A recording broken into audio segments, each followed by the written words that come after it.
Hello. I'm Barbara Epler of New Directions, the proud publishers of the works of Javier Marías in the United States. And I'd like to thank the New York Public Library and Paul Leclerc, and especially Paul Holdengraber for being our host this evening and for this evening's conversation with Javier Marías. I've been asked to make two brief introductions. Paul Holdengraber, after being a professor at Princeton and then the founder of the Institute for Art and Cultures at LA County Museum of Arts, has for the last half dozen years been the director of the public education program at the New York Public Library, as well as the host of the New York Public Library Live series, a series dedicated to the idea that thinking and reading are a source of joy. My aim, he has said, is to send oxygen sweeping through the library. Passionate about ideas, deeply read, and wonderfully nimble, Paul has also said that, quote, "My purpose is not only to make the lions roar, but to trigger people's imaginations. It's not only sex that is exciting, but the life of the mind. When you come into contact with a great idea, it can change your life." Born in Madrid in 1951, the son of anti-Franco intellectuals, Javier Marías spent time in Wellesley and New Haven as a young boy when his father, the philosopher Julian Marías, took teaching posts abroad. His parents referred to Javier as the American baby. He published his first novel at 19, and in the 1980s, while publishing more of his own books, he translated works from Faulkner, Hardy, and Stern, and John Ashbery, among many other authors, and he also taught at Wellesley and Oxford. For the last 2 decades, he's been a full-time writer, and his novels have won scores of prizes, including the Dublin Impact International Prize, and have been translated into 38 languages.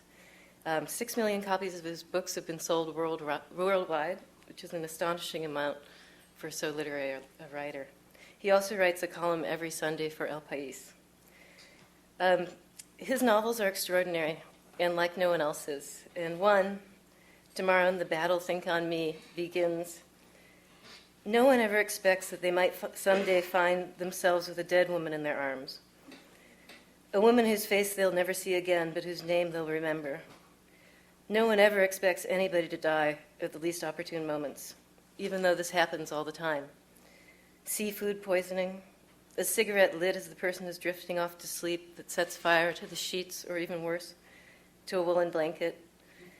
A slip in the shower, the back of the head, the bathroom door locked. A lightning bolt that splits into a tree planted in a broad avenue. A tree which, as it falls, crushes or slices off the head of a passerby, possibly a foreigner. Dying in your socks, or at the barber's, still wearing a voluminous smock, or in a whorehouse, or at the dentist's, or eating fish and getting a bone stuck in your throat, choking to death like a child whose mother isn't there to save him." And that list goes on for another page. We shouldn't forget, Javier Marías is an author who's warned listening is the most dangerous thing of all. So you've been warned. And just want to say we're here to celebrate the triumphant conclusion of Your Face Tomorrow. It's the 3rd volume, Poison, Shadow, and Farewell, which was published 3 days ago. A couple of the reviews from the UK. It becomes impossible to resist the thought that this deeply strange creation, with its utterly sui generis methods, its brilliant disquisitions on love and loss, its dark playfulness, may very well be the first authentic literary masterpiece of the 21st century. That was James Lasden in the UK Guardian.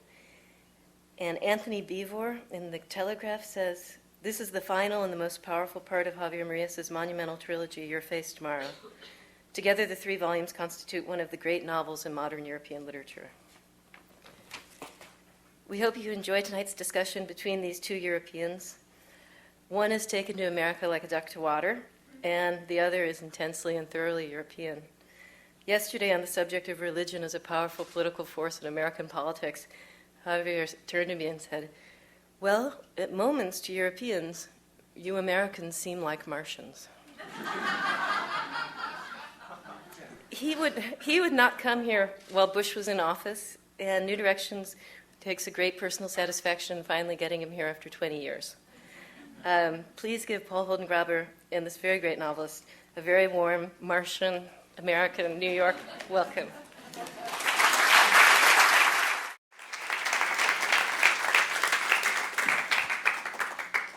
Thank you very, very much, Barbara, and thank you very much, Flash. It's a great, great pleasure to have you here, and I'm happy that we have a new The pleasure is mine. It can't be all yours. We have to share. No, I didn't say all mine. I just said mine. That's true. But I'm glad we have a different president to offer you. Yes. Yes, why not?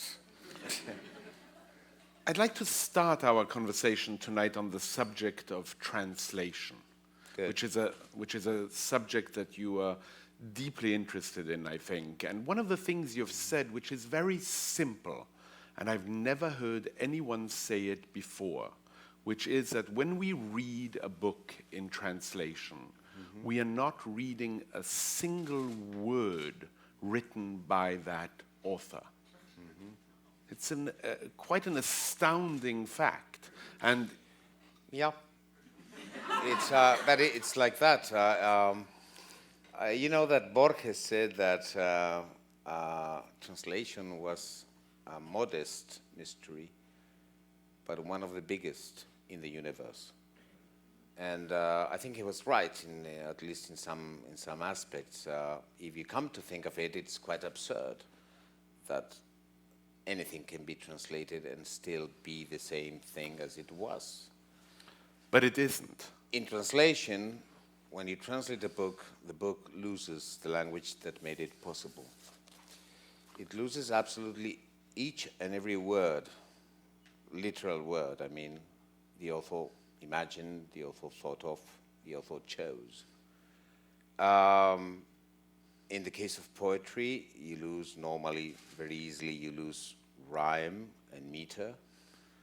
In the case of prose, very often you lose the pace of the prose or the rhythm or whatever you want to call it. And still we think that we are reading the same book as Tolstoy wrote, for instance, if we write, if we read War and Peace, I mean, except maybe some Russian professor at a university who would say, oh, no, you haven't read War and Peace because you never read it in Russian. We all tend to think that we did read War and Peace. But the truth is that if we could have Tolstoy here and we gave him a copy of War and Peace in English or in Spanish, he wouldn't know what that was. He wouldn't know, as it happens to myself as well. I mean, when I receive, for instance, a copy of one of my books translated into, say, Croatian or Hindi or Korean, I'm in great difficulty to know where my name is on the cover.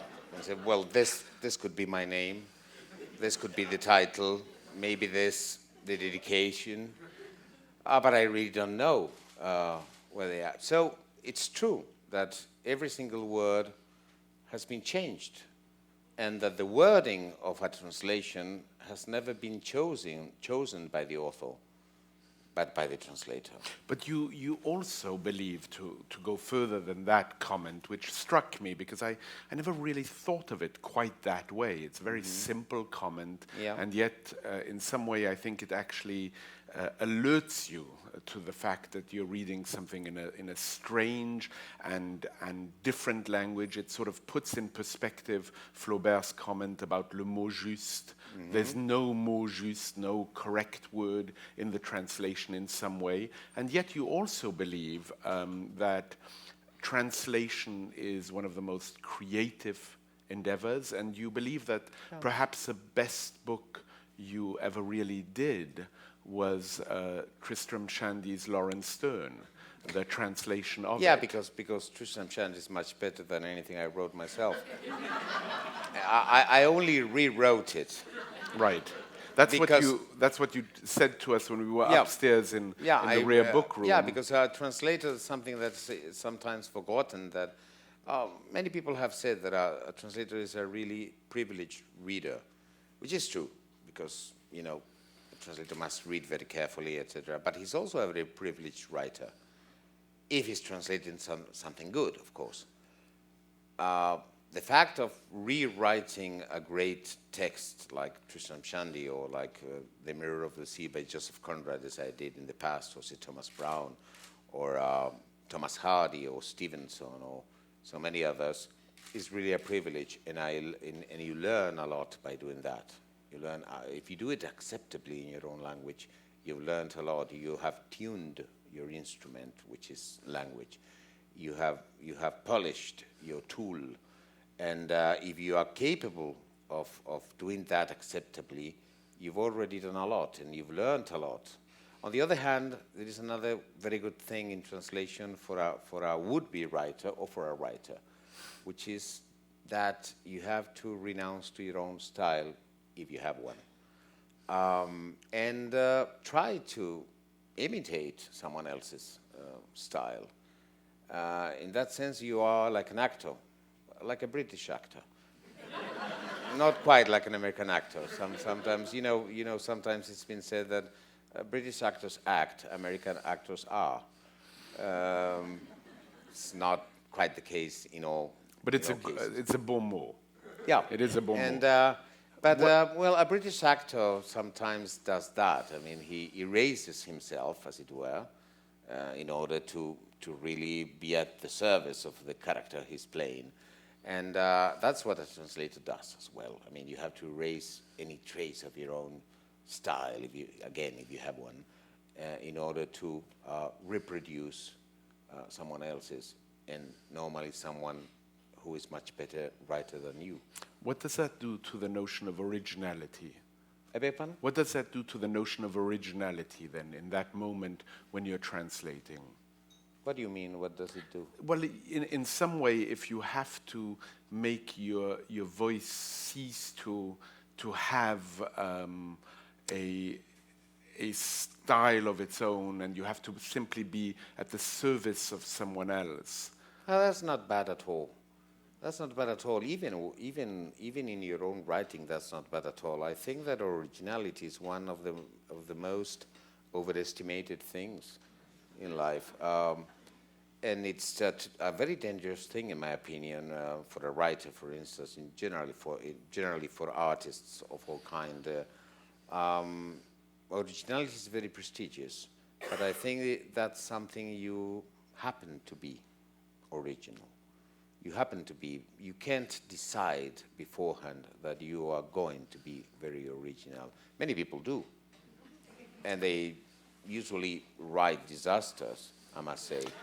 It's as if a saint... I think it's very overvalued, and I think that certainly a young writer, someone who is beginning, should be rather more modest, and I think it's a good thing to have models and to try to emulate. That's a good word that no one ever uses anymore. I don't know in English, but certainly in Spanish we have the same verb, emular.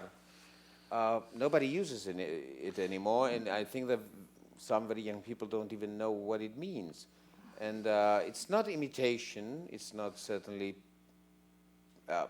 plagiarizing or anything of the sort. It's just emulating. It's trying to do as best as you can what you admire most.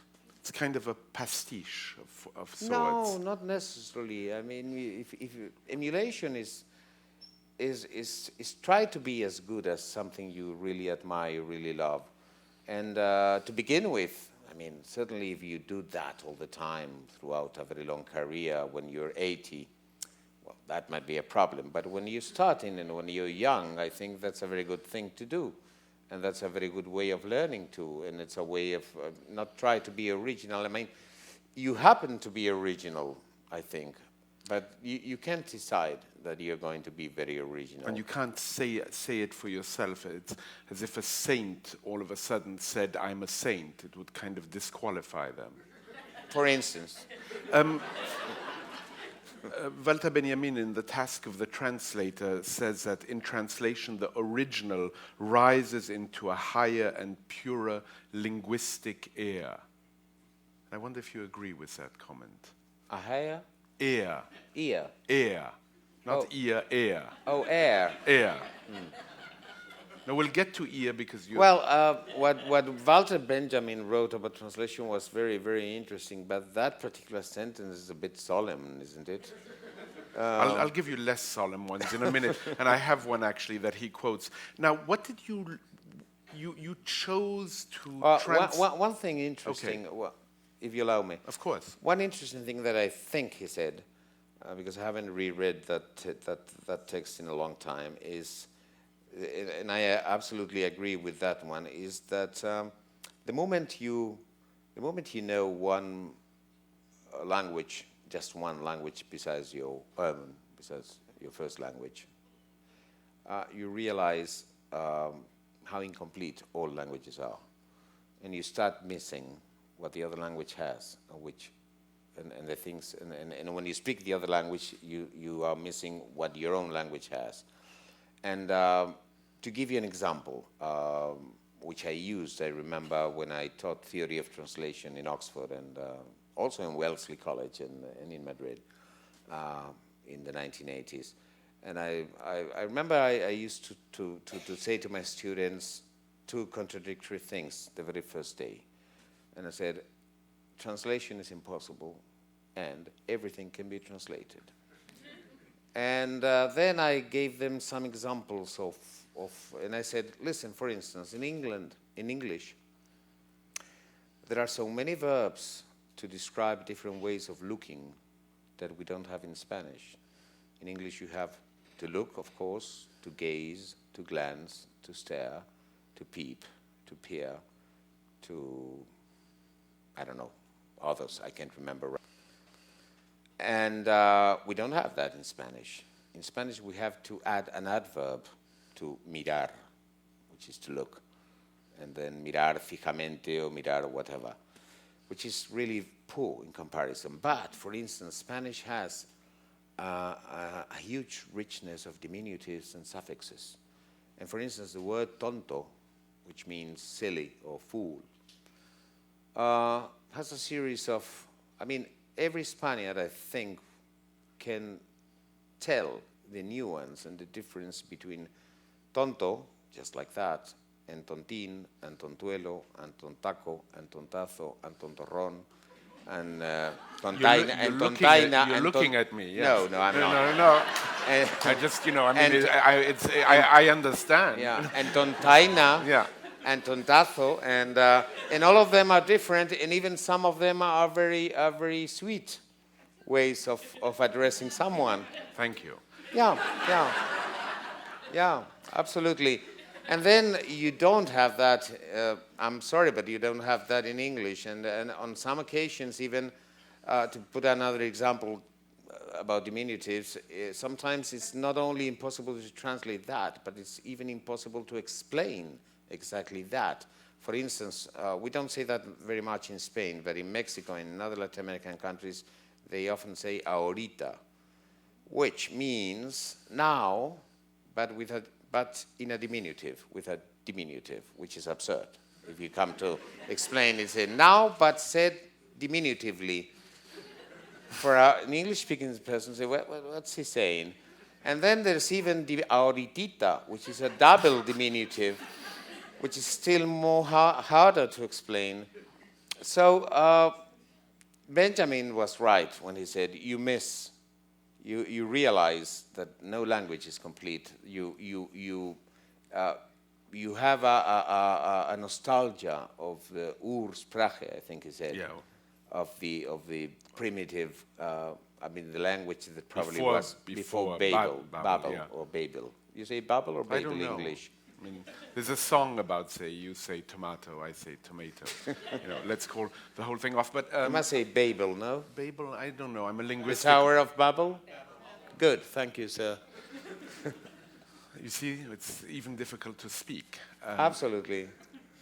With all those difficulties and the ones you presented to your students about translation, when you translated Tristram Shandy, I'm taking that example in particular, what was the most difficult part of it? What was really difficult? And if you remember what was difficult in it, do you remember any examples in particular where you really struggled with giving... No, the problem, I don't think I could. The problem is that I did translate Tristram Shandy about 32 years ago, something like that, when I was very young, which speaks once more about youth's irresponsibility. And and boldness, certainly. But that was quite a long time. I suppose that some of the most difficult parts had to do with the puns. And of course, I tried to convey the same pun. I remember I was very lucky, but this is too long and complicated. When he speaks about a cock and bull story, then by one of those miracles of languages, there is an expression in Spanish that is not the exact equivalent at all, but it's cross. So it's a cross expression. So it's. Well, say it. We're in the library.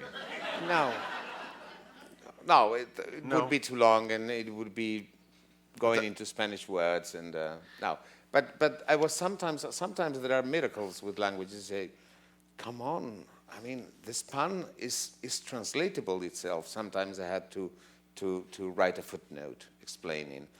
But you know, one thing I have noticed as a translator when I was one is that some authors are not so difficult to translate because their prose or their poetry. I never wrote poetry, but I have translated some poetry, and not easy poetry. I did translate Wallace Stevens, for instance, or John Ashbery, or Nabokov's poems or Faulkner's poems, and one of the things you realize is that some authors are not very difficult in the end because they have music in their prose or in their poetry, and if you jump up into that music, if you can say that in English. You can. Can you? I mean, you can. Well, I was improvising my English right now.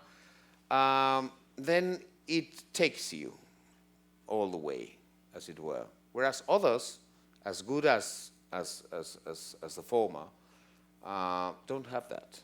I translated Yeats, prose by Yeats. He doesn't have that in his prose. Sterne has it. And then once I took the train of his music, as it were, I was carried by it. And your translation of Sterne was not only a translation into Spanish, but you added some 1,000 footnotes. Yeah, many of which, of course, I took from the British and American editions because it was absurd to try to find out about things that somebody else had already found out. But some were not. Some were not, yes. And of course, many had to do with the puns and all that. And I found, you know, I experienced then how scholars must feel, because if there was not a note about a certain Swiss obscure clockmaker in the 15th century, and there was not a note in the American or British editions, sorry, I decided that I would try and find who that man was. And on some occasions I did. This naturally quite, the jump from Sterne to the next subject I'd like to investigate with you is to the importance of digression for you and the importance of digression in your novels. As Sterne has one of my favorite comments about digression. He says that something to the effect that digression is the sunshine of narrative. Mm-hmm. And actually, there was a moment when I was teaching, as Barbara I think he also said it was a grain of salt or something like that. He may have. But I remember wanting to teach a course on digression, and I only knew the first line of the course, which was, "This is a course on digression, but before we begin."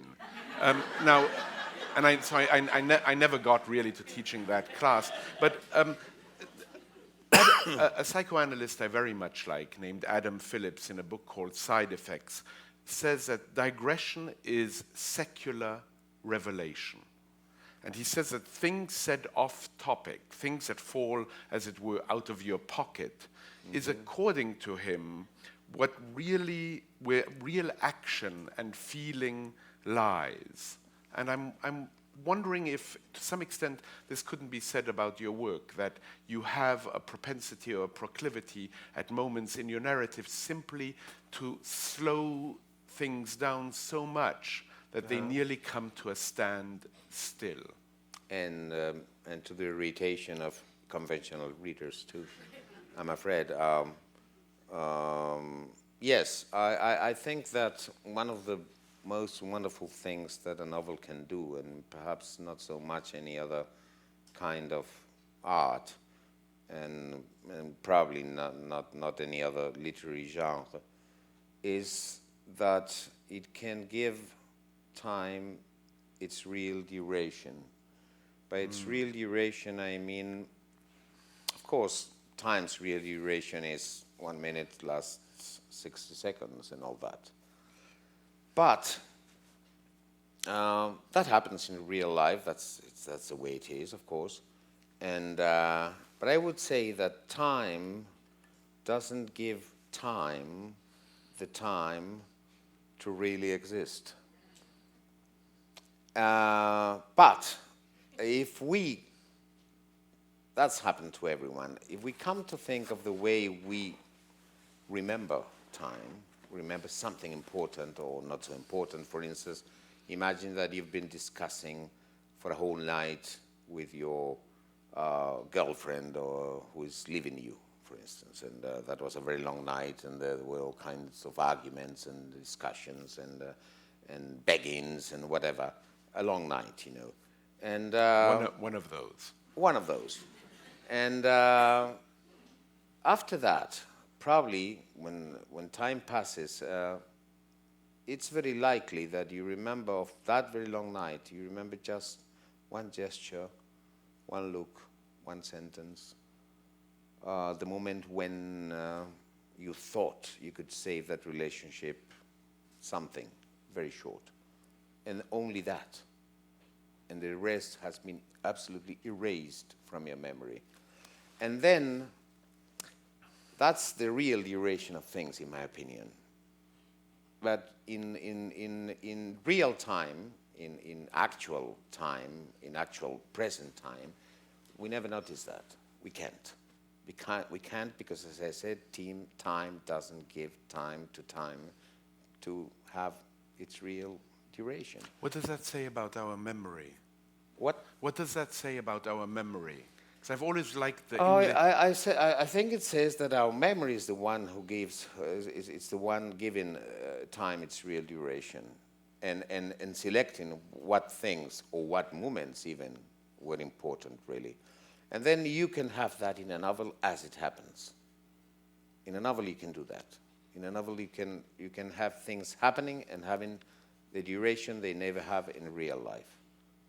That's what I, and then, for instance, in the second volume of Your Face Tomorrow, there is a scene, a very long scene, in fact, in which a man, the narrator's boss, who is a man working for a rather obscure group at the service of the MI6, that is the British Secret Service for abroad,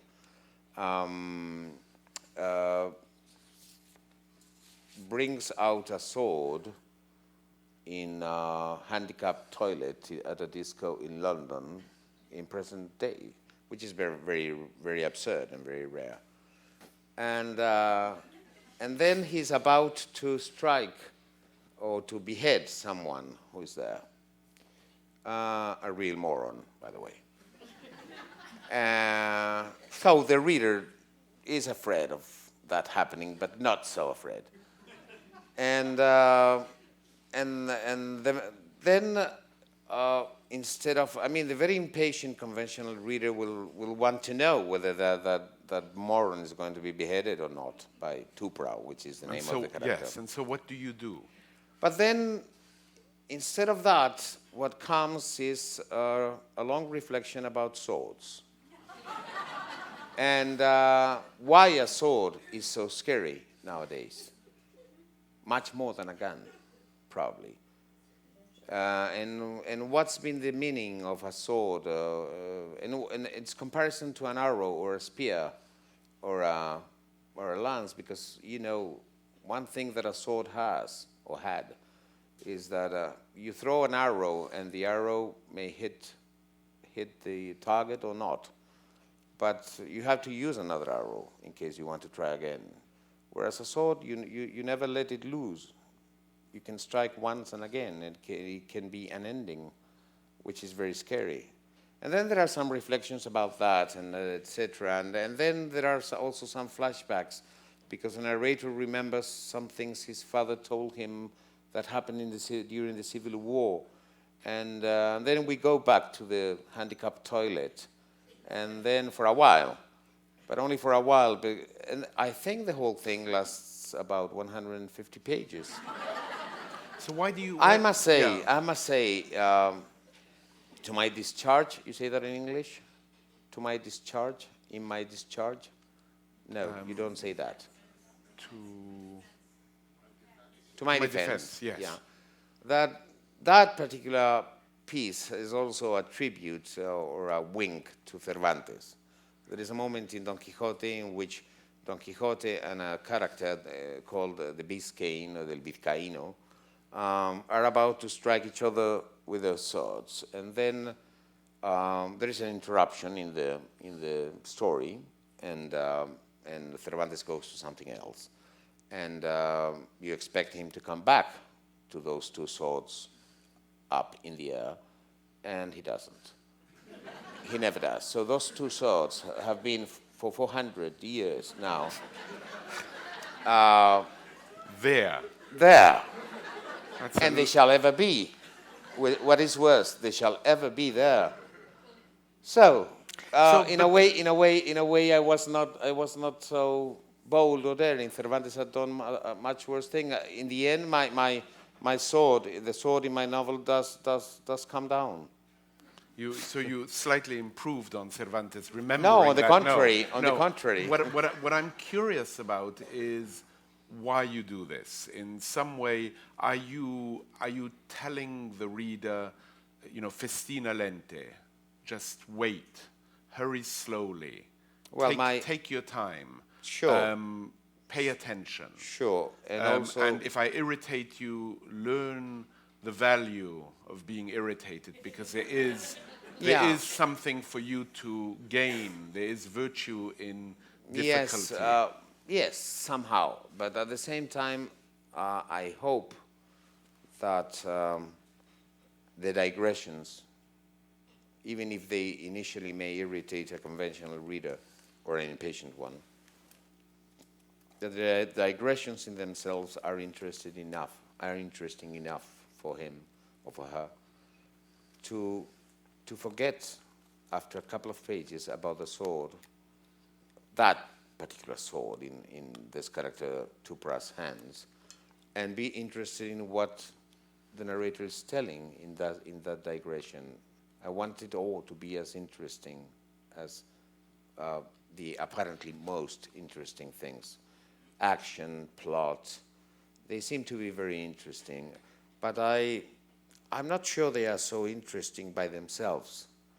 As a reader, and of course I'm much more of a reader than of a writer, because I read, and I have read many more books than I shall ever write. That happens to all authors. As a reader, yeah, sometimes I can be very interested reading a book and what's going to happen, and now. And sometimes that's marvelously done. I don't disdain at all that kind of narrative. And our But the problem is that normally, if you only have that, a very fascinating storyline or plot, that fascination lasts normally only while you're reading, and not after you finish the book. Once you close the book, you start forgetting everything about the plot. That happens to me, and I think that happens to many other people. And I don't even remember how that book or that film even ended. So I can watch it again on TV, for instance, because I can't remember what happened in the end, because in the end it's quite unimportant. Whereas there are another kind of novels in which the plot is only a bait for the reader to go on somehow, but there are more things. There is an atmosphere which you will remember once you have closed the book, once you have finished and closed it. There is some reflections, some literary thoughts that made you stop while you were reading. Sometimes I stop when I'm reading Shakespeare, when I'm reading Proust, when I'm reading Thomas Bernhard, and I said, what's he saying? And it's not the plot or the storyline that made me stop. It's a wonderful flash, something really inspiring, something they said at a given moment, and or something extremely beautiful. That is, for instance. Oh, I'm sorry. No. There is, for instance. Go ahead. There is, for instance, Your Face Tomorrow has a system of quotations too. There are several quotations by different authors. In order not to be pedantic, the narrator doesn't say normally whom they belong to, but as he doesn't want to, I don't want to appropriate things from others. Every time he quotes something, he says, I quote it to myself. I quote it to myself. And there is, for instance, one by Shakespeare, which is so beautiful, and it's very short. He says, speaking about, he says, bloody and guiltily awake. That repetition of guilty as an adverb, I think it's wonderful and gives you absolutely the idea of someone sleepless, guiltily, bloody and guiltily awake. And it has, say, you stop and say, what? This is wonderful. And some books. So the stopping is I mean. Oh, the stopping is interesting. And that's a part. I mean, it's like the seeking of pleasure on a body you love. You stop. You linger. Or when you listen to music and then you want to listen to the same music again, for instance. So it's the pleasures of lingering in some way. Absolutely. In my opinion, that's very important also in literature and also in novels even. I have nothing against novels of action or just plot and just... well, mine do have a plot. Now people are going to think that... No. Mine are only lingering and more lingering. Which is not exactly the case. I mean, no. There's much more than lingering. I promise you. Get the books. They're absolutely wonderful. You know, since you didn't particularly like my first quotation of Benjamin, I'm going to give you another one, which may please you more. I thought of it when reading you because I think that Proust's way of writing certain letters that Benjamin quotes here made me very much think of your novels, and I'll be reading a little passage of it to illustrate this. In a wonderful essay by Benjamin, he called The Image of Proust, he writes, Proust did not tire of the training which moving in aristocratic circles required. Assiduously and without much constraint, he conditioned his personality, making it impenetrable and resourceful and submissive and difficult, as it had to be for the sake of that mission. Later, on this mystification ceremoniousness, he became so much part of his letters that sometimes they constitute whole systems of parentheses, and not just in the grammatical sense, letters which, despite their infinitely ingenious, flexible composition, occasionally call to mind the specimen of a letter writer's handbook. My dear Madame, I just noticed that I forgot my cane at your house yesterday. Please be good enough to give it to the bearer of this letter. P.S. Kindly pardon me for disturbing you. I just found my cane.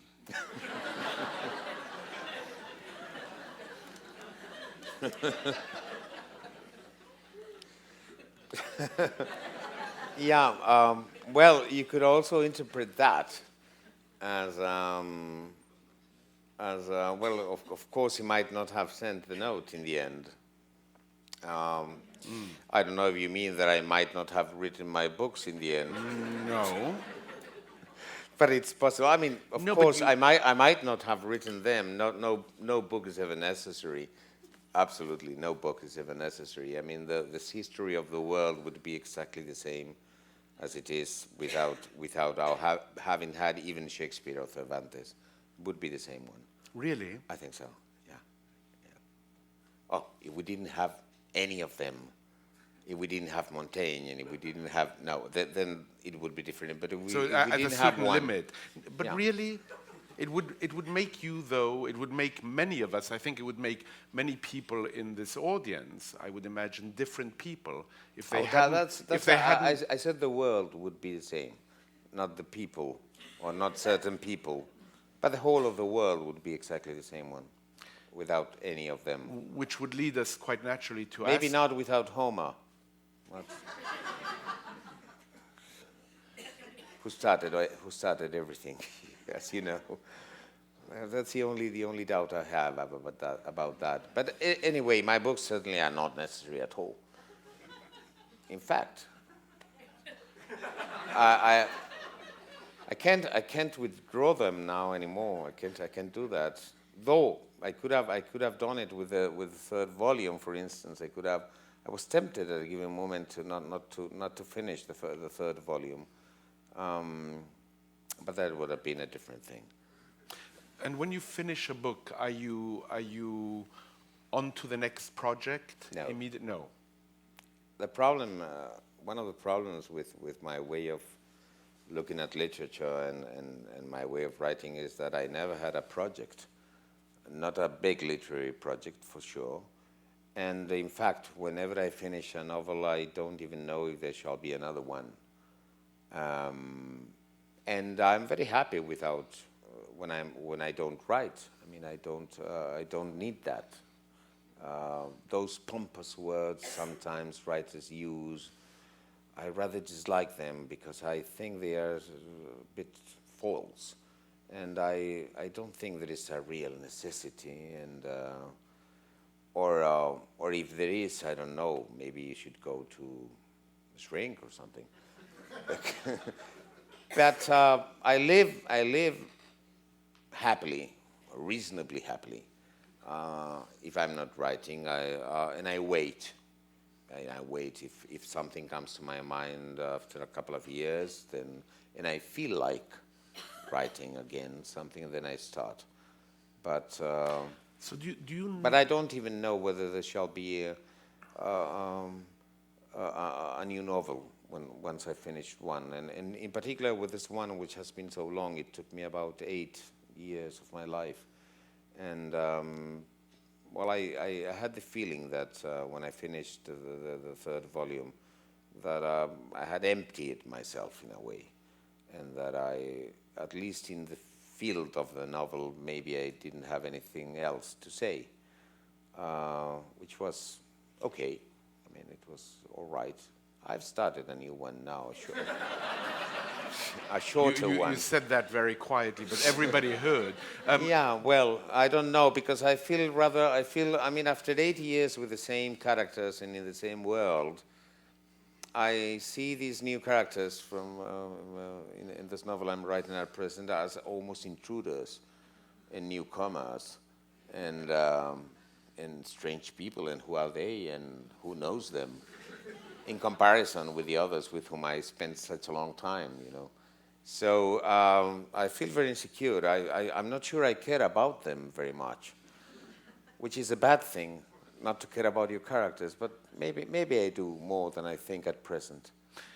You're very interested in ghosts. Ghosts? Yeah. Yeah. Literary ghosts. Why? It's not that I believe in them. No, you don't. I pretend I do sometimes, but I like ghost stories, and I like ghosts in literature or in films as well. Yes, they are. And as I said a few days ago, I think they are marvelous narrators. Ghosts, they have to be. Because they're omniscient. Well, it depends on the ghost. Not all ghosts are omniscient, you know. Do you know if they all are omniscient? No. I rely on your information. Yeah, well, no, some are not, I think. No, but the idea is, if you come to think of it, that's a very good point of view to tell a story. A ghost is someone who has passed away already, to whom nothing can happen. Because everything that had to happen to him or to her did already happen. But at the same time, he's not someone indifferent.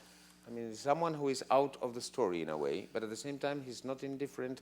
Precisely ghosts, what they do is to haunt, to come back, to try and help the people they loved, to try and harm the people who harmed them or they hate. They are anything but indifferent to the story they witness, to the story they tell. And I think that's a marvelous point of view for a writer. I think that writers, it's not easy, but writers should write the books as if they were already dead. That would be the best possible point of view. And then you know the end of the story, really, if you're dead or if you're a ghost. No, forgive me. I'd love to give a little bit of a flavor of one of the short stories you have in this marvelous collection called When I Was Mortal. And the story that bears that title begins with, I often used to pretend I believed in ghosts, and I did so blissfully, but now I am myself a ghost. I understand why, traditionally, they are depicted as mournful creatures who stubbornly return to the places they knew when they were mortal. And one question that comes to mind very quickly to me is, who is this I? Because your narrators are so surprising. Who is this I in that story? That I. Oh, the narrator. Well, afterwards he tells part of his story. So you know a few things about him. It's only a story, it's not a novel, so not much is told, but what he says is precisely that particular one is omniscient, and he remembers, and he says that his curse now is that he remembers everything and he knows everything that he didn't know while he was alive, and that's a subject which is very interesting for me, and I've talked about it in some of my novels. People tend to want to know. They want to know things, and if they have a suspicion of something, the immediate thing to do is try to dispel that suspicion by knowing, by finding out about that. And one of my novels, A Heart So White, deals partly with the possibility that secrecy is a rather convenient thing, and that sometimes it's better you have to be very courageous to decide, in order to decide not to know something that is important or may be important for you. But how sometimes that's important, and it's better not to know things. And in this short story, what the narrator says is, now I know everything, and I can't be innocent anymore as I was when I was mortal. Now I know that what I thought in my childhood that happened with a very good doctor who came home and when I was ill was a terrible story. My father and now I listened to records that things were happening during that time. And now I know how I was killed, because I didn't even know who was killing me with a hammer. Because I was killed, if I remember well, it has a few years. He was killed by someone with a hammer, and he was sleeping, and he just felt the hammer blow on his forehead. But he didn't know who was doing that, and what it was, who had ordered it. So he says, well, it's benign. Life was benign in comparison to what I know now, what I now know. He is a narrator. That's the I, and that's why he feels so miserable, because he remembers everything and knows everything, even what he didn't know in life. So would your comments imply that we deceive ourselves? Well, don't we? Absolutely. That's one of the subjects also of Your Face Tomorrow, and the very title has to do with that. The main example of that. I mean, we would like to know. We normally think that we know the people who we care, the people who we love, the people who are close to us. Their faces today. We think we know how they are, what we can expect from them. But we certainly don't know how their faces will be tomorrow, of course, metaphorically speaking, faces. We don't know that. And we wish we knew. And sometimes I think that everyone has had this feeling of, oh dear, this person is the last one from whom I would have expected this or that. And I don't know if in English you say I would have put my hand on the fire for him or for her. You say that? Put your hand on the fire? I think you can. Yeah. Or I would have bet my neck, we say in Spanish as well. I would have bet my neck that that person would never do that or that or that.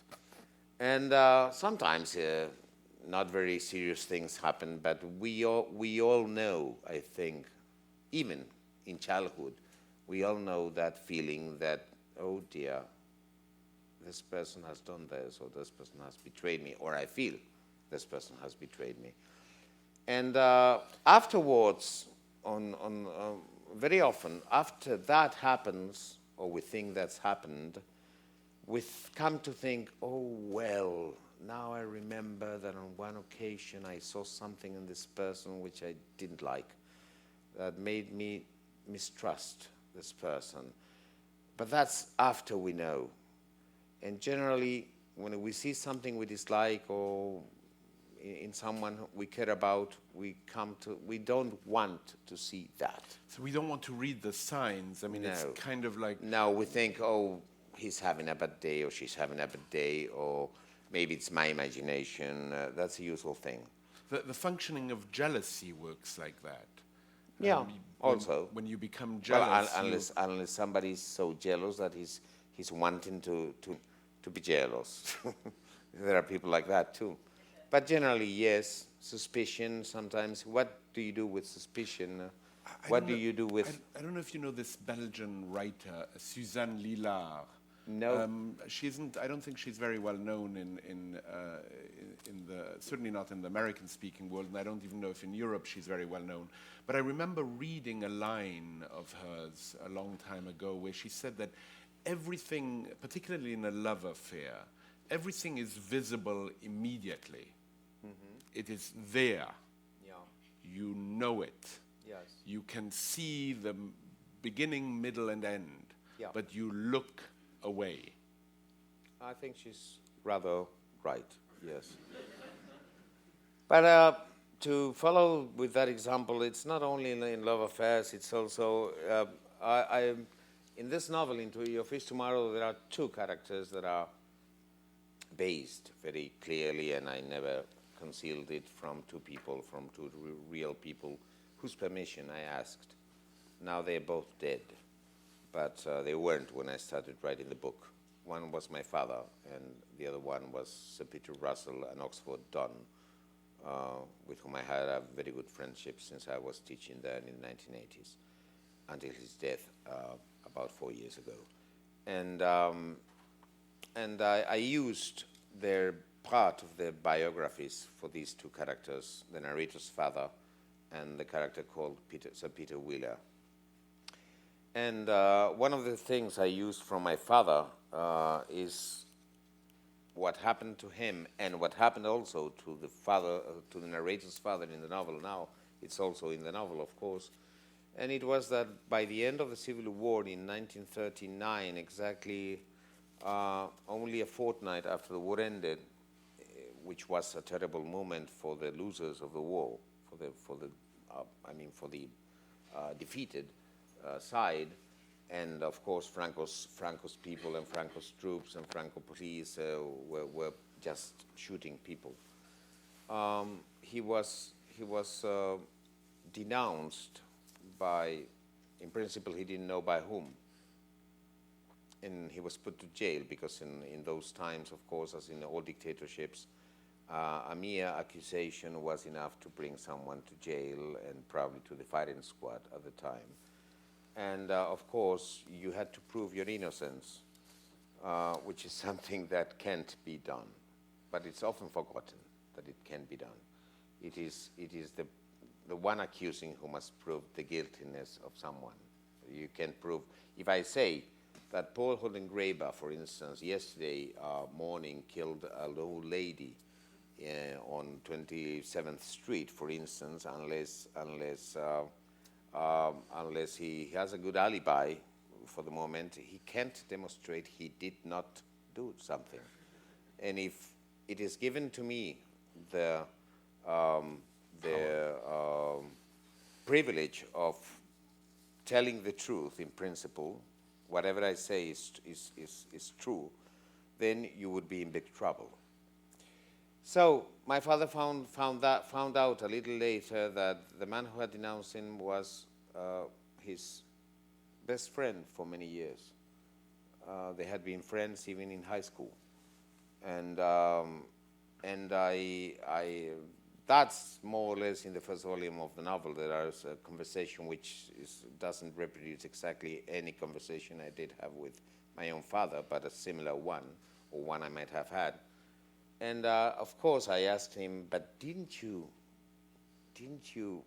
foresee that? Didn't you anticipate that this man could do something of the sort? He said, never. And do you know why he did it? I don't know. Some people said envy, but that seems too poor an explanation for something so terrible as sending someone to death, because that meant normally go to the firing squad and in front of the firing squad. He was lucky then. He was in jail for a few months, and then, well, by a series of coincidences, he could go out. He was then retaliated during many, many years. He couldn't teach, which would have been the normal thing for him to do. He was the Spanish philosopher Ortega y Gasset's main disciple. He couldn't write in the newspapers until well into the 1950s and all that, but well, he was lucky. He was not killed, and that's why I'm here. But how could you not see his face tomorrow? That's the thing. How could you not see his face tomorrow? I said, I didn't. I couldn't. That happens, yes. We deceive ourselves, of course. I'm sure he could have seen something, maybe not something so serious and so terrible as that betrayal. But and so that, in a sense, is the role of literature. To be able to write that which, in this particular case, your father couldn't see. For instance, yes, yeah, sometimes, or to think about it and to try to explain yourself. I don't know. I always write about, not always, because I started publishing when I was very, very young, and my first two novels mainly published when I was 19 and 21 respectively. They are different and they are sort of pastiches. And but since 1983 or so, I've written only about things that worry me in life. I don't choose subjects because they look good, or because, many writers do that, and they say, well, let's write a historical novel about this period because nobody has done it and it looks good, or I know a lot about this, or I'm going to talk about something which is of no particular interest to me, but it is for the people, for readership. I always write about the things that worry me, that concern me in my own life. And some of them, I am supposed, worry or concern everyone. Things like suspicion and secrecy and deceit and betrayal and, of course, loss and, of course, love and, of course, death and what happens to the dead and how we feel them. And all those things are in everyone's lives, even if some people don't want to think of some of them at all. but they are. Do you enjoy reading obituaries? No, not particularly. I mean, it depends on how well written is the piece. Do you read them? Sometimes. Depends on who died. I'm a great lover of obituaries. I begin the day that way. And in one of the books that I truly dearly love of yours is called Written Lives, where you've written up the life of several writers, many writers, and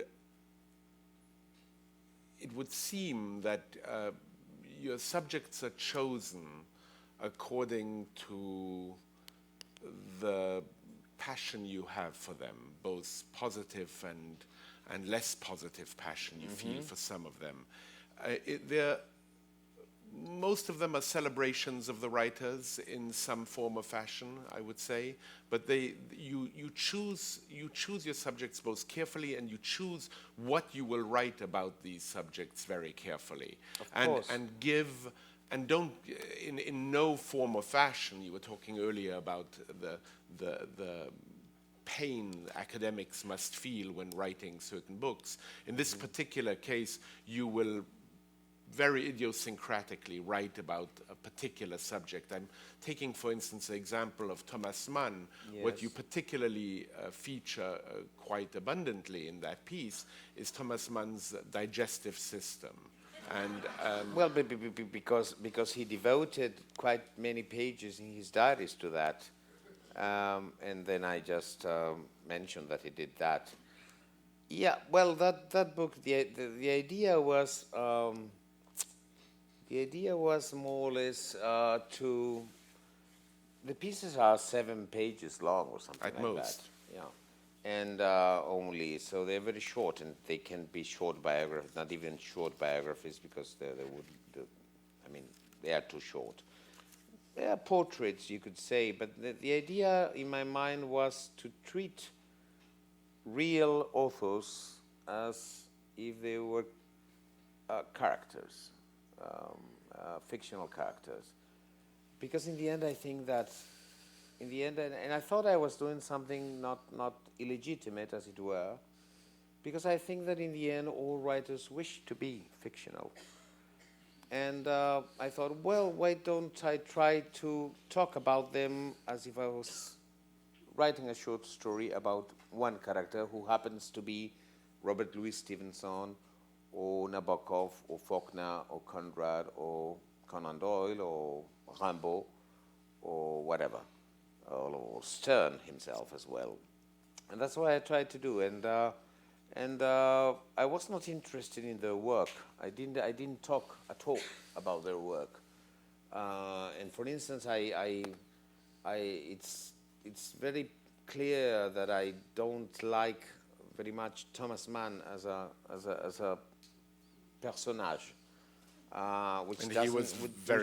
which doesn't imply at all that I don't like his writing, which I do like very much, in fact, or James Joyce, for instance. But I chose, indeed, as you said, very carefully what to tell about them, and I decided that I would tell things that were apparently unimportant, such as, I remember the fact that Conrad smoked a lot and was burning everything all the time, particularly his bathrobe. He was wearing a bathrobe around the house very often, apparently, and then he was burning. He had this burnt bathrobe, which apparently he didn't change as much as he should have, and small idiotic things, if you want. Idiotic. Thank you. Small idiotic things like the fact that when apparently he was such a nervous man that when his pen fell down to the floor, instead of just picking it up and go on, he got so nervous that he spent a long while doing like this before he picked it up, you know. And there are things like that here and there, and others more meaningful, perhaps. Perhaps. But I think that a portrait of all them comes out in the end rather acceptable as fictional characters too. And they are almost like short stories, I would say. I had great fun when I wrote It's that apparent, and the reader. It's apparent, and the reader has great fun reading them, which is, one of the most salient parts of your writing is precisely its humor. Yes. And this, I think you attach a lot of importance to humor, and this may be one of the reasons why Thomas Mann doesn't feature very positively in this book, because he was not a barrel of laughter. What I really cannot stand, I must say that, is authors who take themselves. I mean, you have to take. If you write, it's better if you take your work seriously, more or less seriously. Try to do it as best you can. But to take yourself seriously because of that, it's something unbearable in my opinion. And that's what Thomas Mann or James Joyce did, for instance. And that's why I don't like them very much as people. Whereas Conan Doyle or Stevenson didn't do that at all. And I certainly try not to, well, in my case, it's not trying. It's easy that I don't take myself seriously. In fact, one of my curses is, and I know that one of my curses is that I can never be satisfied with what I've done by the mere fact of having done it. I mean, if I finally finish a book, even if during the writing of that book I thought, oh dear, this is so difficult, and it's. The moment I have finished it, even as such a long one as Your Face Tomorrow, I have a feeling I have some disdain for it, and I said, well, if I did it, it was not so difficult. And if it was not so difficult, it has not so much merit. And then I can't ever be happy about what I've done. I can only be happy about what I haven't done, which is a curse, I assure you. But I can't take seriously anything, and certainly not praise. Certainly not praise. I mean, I appreciate praise, as you remember what Goethe said about the three things writers needed. Probably a repetition of three words. No. Yeah. Yeah, I would imagine. Praise. Yeah, exactly. That's what she said. But I've realized that's not enough. Because when you have praise, at least that's my own case, when I have praise, I say, oh, yes, well, thank you, I do appreciate it. Thank you. And it's stimulating and it's encouraging. I won't say it's not. But maybe they're praising for the wrong reasons. And probably they're exaggerating too. And I have this feeling so often myself. In these particular conversations, people will come up to me after the conversation. They will say, that's the best conversation I've ever heard. And I always think to myself, my goodness, what kind of a life do they have? Really. Well, if anyone says that, they're probably just being polite. Right. No. And I was not talking about tonight, of course. Oh. When you went off to Princeton, and I mentioned to you before going that being, as Barbara said, the school where I studied and taught a bit, there was a story about Thomas Mann, which I think is true. As Italians say, "Si non è vero, è ben trovato." Yep. He was asked early in the war how German culture was doing and if it wasn't going down the tubes, and he said, German culture is wherever I am. And to some extent... Isn't that to be envied? I think so. Envied, to think that way, I would say envied, but not emulated. No. Certainly not. No, but I mean, if you really believe that, it was, even with all the problems he had in his lifetime, which were quite a few, well, he must have been rather happy in general. I mean, if you can think that, no? You say in the introduction to Written Lives that these writers have something in common, and writers mostly do.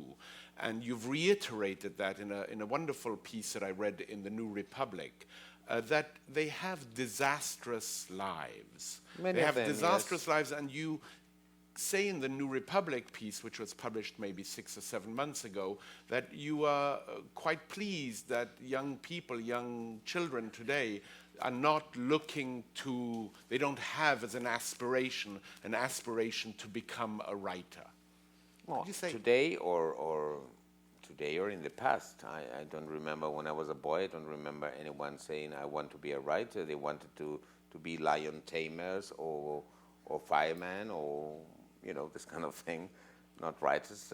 But nowadays, yeah, I don't know. No, I think in the piece you're referring to, I think that what I said also was that normally films and novels on artists, not only on writers, but on all kinds of artists, present them usually as very hysterical and sometimes wrathful people, and certainly people who suffer great torments and drink a lot, and or they are junkies, or they beat up their wives. And I don't mean that that's not happened on some occasions, but certainly I think that I said that more than that. I said about these people in the people I chose for that book, for Written Lives, that they were rather calamitous individuals. Not that their life was a disaster, which was in some cases, for instance, Malcolm Lowry, or Mishima, for instance. He ended up beheaded, by his will, anyway, so maybe he was not so unhappy about that the moment before. And but they were rather calamitous, not very practical people, and Conrad was not very practical, for instance, with his cigarettes, and Faulkner himself was not very much, and but some of them are very nice in this book, and you can see that they were probably very nice people, most of them, I would say. So the problem with films and novels on artists is that they usually present them as not very nice people, as tormented minds and angry people, throwing things against the paintings, and cutting ears, of course. Well, that was true apparently, and and Charlton Heston painting the Sistine Chapel very wrathfully, and Gregory Peck playing Scott Fitzgerald, which seems quite unbelievable, and almost beating up Deborah Kerr. And, it's always like that, and it's not always like that. I mean, not all authors are so nasty, I would say. Actually, that particular book finishes with some pages devoted to a collection you have, a collection of postcards, postcards of writers. You have about 200 of them. Probably more by now. What are you a collector, for that matter? In general? Yeah. Of some things. Not of many, but of some things. Books, DVDs, CDs, postcards sometimes. A few paintings, the ones I can afford. What does this collection of postcards afford you? I don't know. I wrote this piece that Perfect Lines, it's like an epilogue to the short biographies, or whatever you want to call them, and in which in a few lines, that's just a few lines, I mention, or I analyze the gesture of each writer, the way they pose, the way they pose, or whom they look like, and it's a very brief thing, and of course you can't judge by a photograph, because we all know that photographs are just an instant, and it depends very much on the light and on the angle and everything, and so you can think something of someone and be totally wrong. But, well, yeah, you can see things too in a photograph, And that's what I tried to see. I mean, I remember that Joseph Conrad said something about sailors.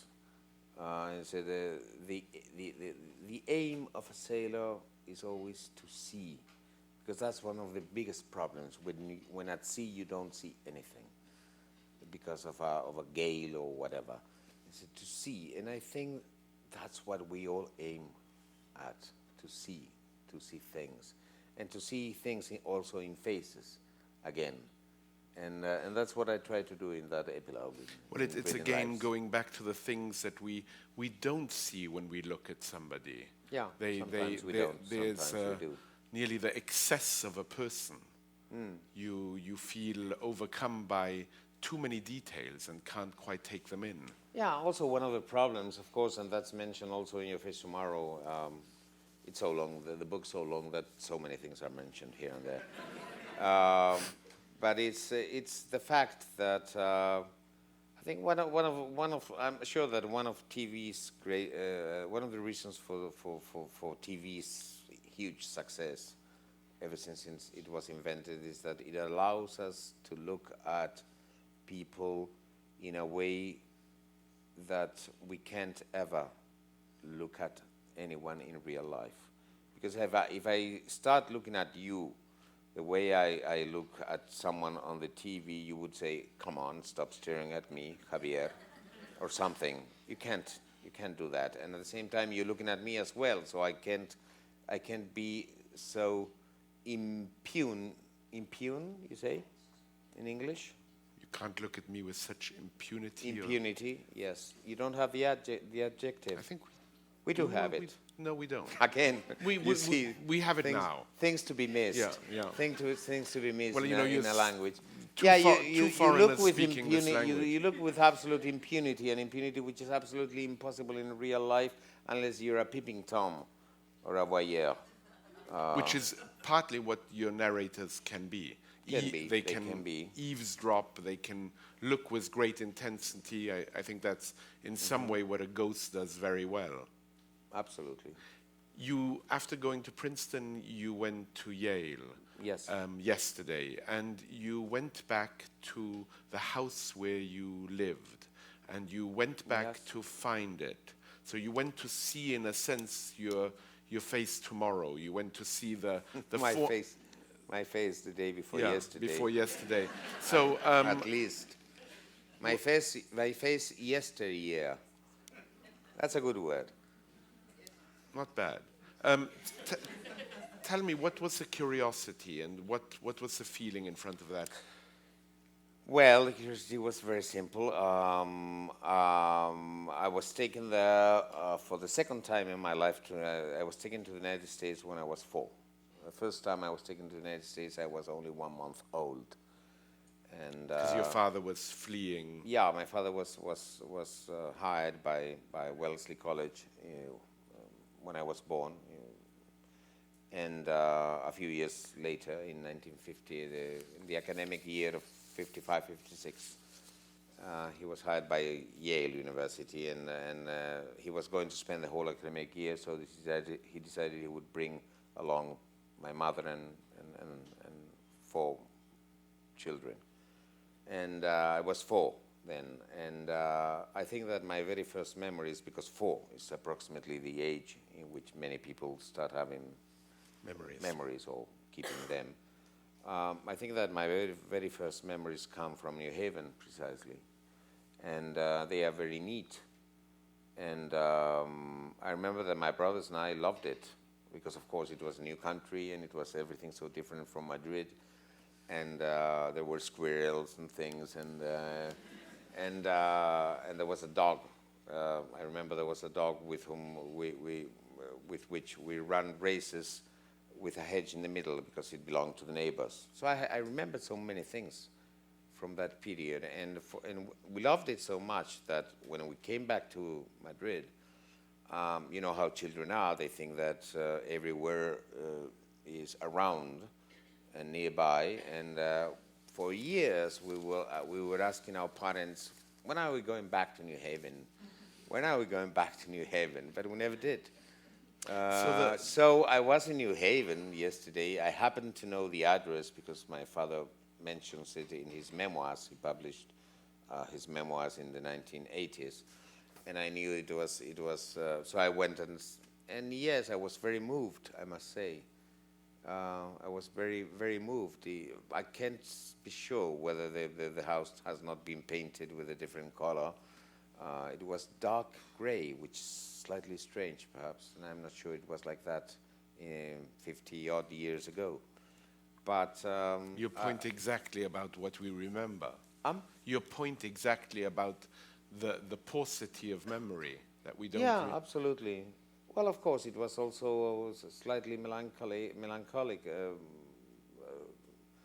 visit in a way, because I couldn't help thinking of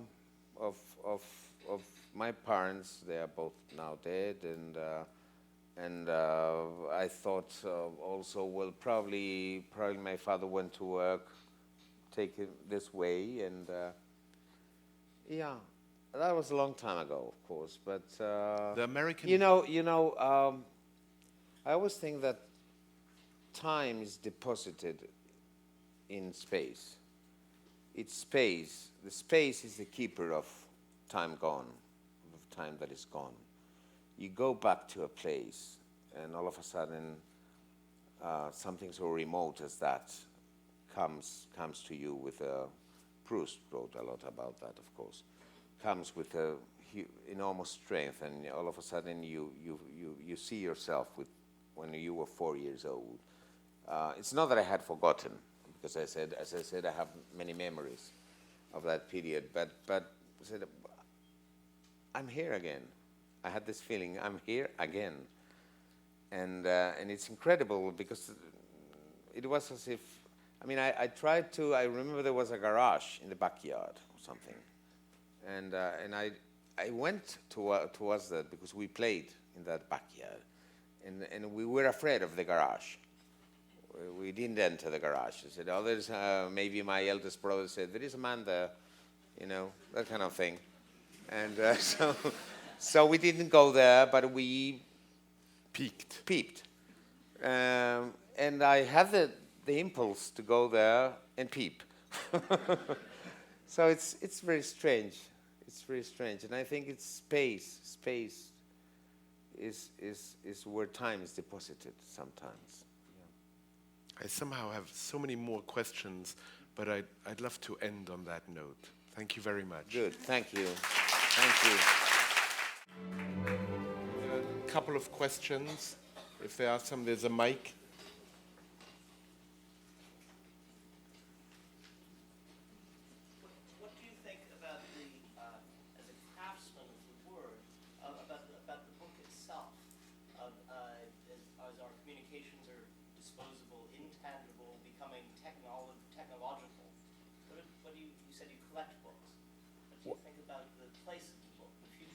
The future of the book. You mean the printed book?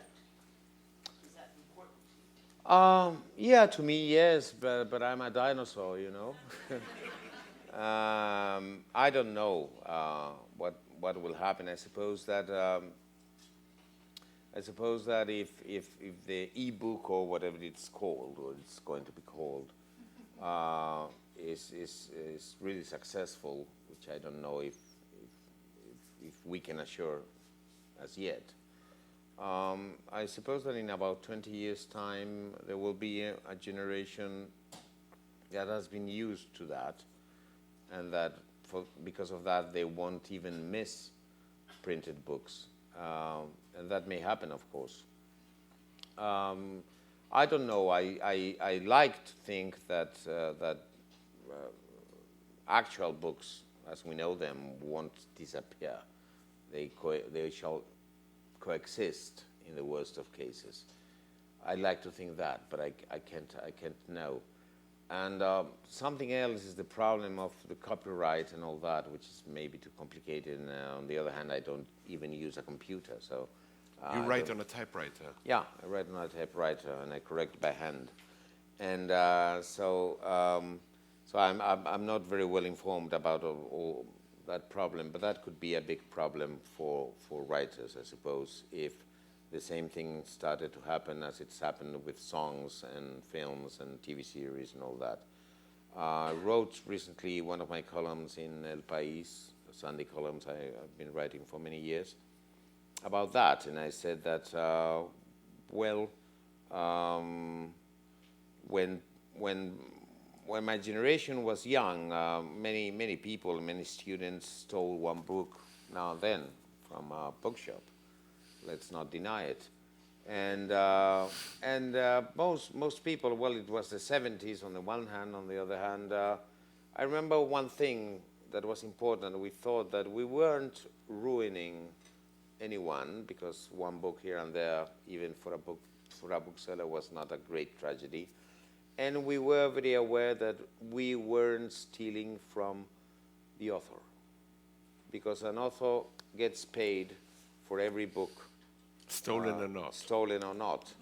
We were stealing from the bookseller, yes, and also maybe from the publisher, but the publisher was, a very powerful man in principle and all that, but not from the author, and that was important to us. And something has changed in this respect. I mean, nowadays many people think that we are more virtuous than we were in the 70s, for instance, but we are not in some respects. Many young people nowadays don't care about stealing from authors or from composers or from any kind of artists. And if that should go on and on and on, they are acting more or less like the insatiable hunter who endangers a species by hunting it. Because there could be a moment, not next year and not probably in 10 or 20 years' time, in which writers wouldn't write books anymore and composers wouldn't compose any songs. Because when some people nowadays tell you, but don't you feel flattered that so many people are interested in what you did, to a composer or something? And I said, well, that's not enough. Praise is not enough. Once again, and we live on that. We somehow live or try to live on that. And that's something people don't realize anymore. But that's another problem. I remember when I was growing up in Europe and in France, one year Le Monde did a survey of which book had been stolen the most. The most. And that particular year, it was a book that surprised the writers of Le Monde because it was fairly big, so people needed to probably have a big coat. You remember? I do, of course I remember it. I don't remember if I stole it myself, but it was it was 100 Years of Solitude, which I see. At one point was very much stolen. Yeah. In French, I suppose, not in Spanish. In those years, yeah.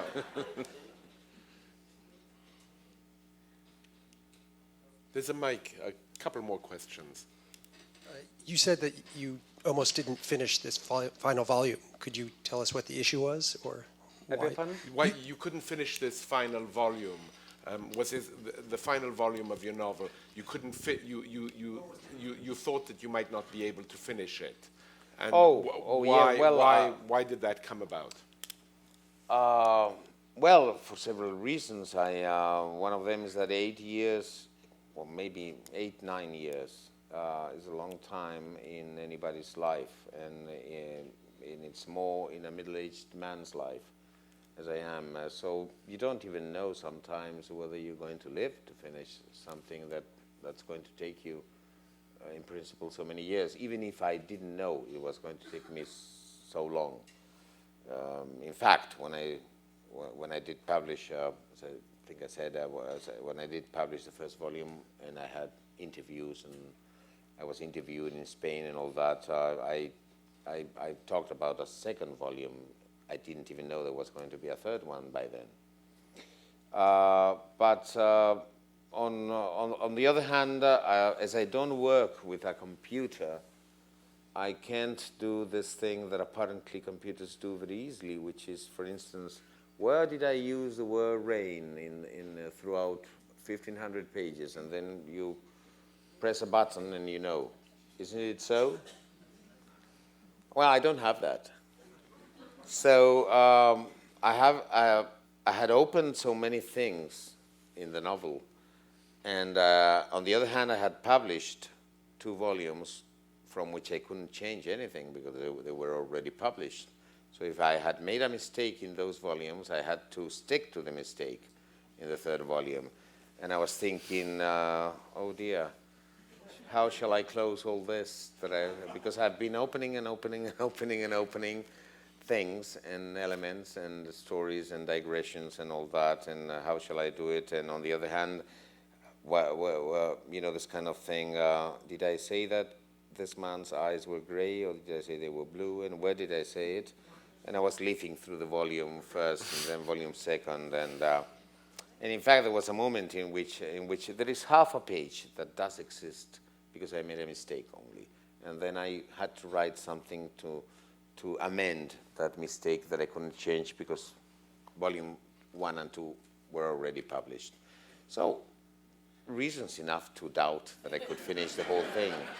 And there was a blood stain, there was a famous blood stain in the 1st volume, and I hadn't yet decided what that blood stain was going to be. I decided very much on the spot. And as I've said on several occasions, I write in a rather suicidal way, in which I never change what I wrote in page 10 or 50, even if it would be convenient to change it when I'm writing page 400. I stick to what I wrote, and I follow, when writing, the same principle of knowledge that rules life. That is, when you're 40 or you're 50, you can wish that at 20 you had done something that you didn't, or that you had married someone else, or that you had chosen a different job or whatever, but you had to stick to what you did and try to make it somehow necessary, and I do that in a novel. Of course, not doing it is the normal thing, and it's perfectly legitimate, but I do it this way. I don't know exactly why. And then I improvise, and I decide, and I write many things without knowing where they're going to lead me to. I've often said that some writers write with a map. I write only with a compass. I know where I'm heading for, more or less, but I don't know if I will have to cross a desert and a cliff and a jungle and what. Whereas the other writers who know the whole story before beginning, they know. They will have to cross the jungle and the desert and the river and the cliffs, but they already knew when they started because they had this map and they knew the whole thing. I don't. Thank you very much. Thank you.